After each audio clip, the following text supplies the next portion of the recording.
Folks, welcome back to Adam's Beef. In this video, I'm going to explain to you guys about if you're new to tractors, and so say if you're going out to feed your horses, your cows, or plow your driveway, and your tractor won't start, and you will call up your local dealer and say, "Hey, help! My tractor won't start."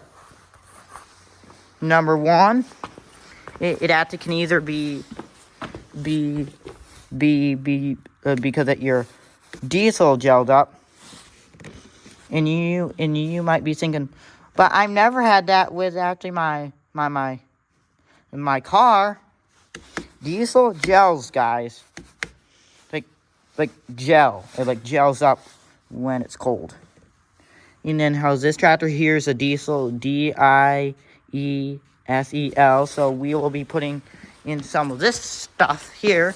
It's called diesel fuel supplement, winterized anti-gel, prevents fuel gelling and protects against fuel filter icing. Yeah, well, like that actually could be one of them. Or number two, your oil. So say if your oil is cold, try putting this in. Try plugging it in. That might work. And I'll see you guys in the next one.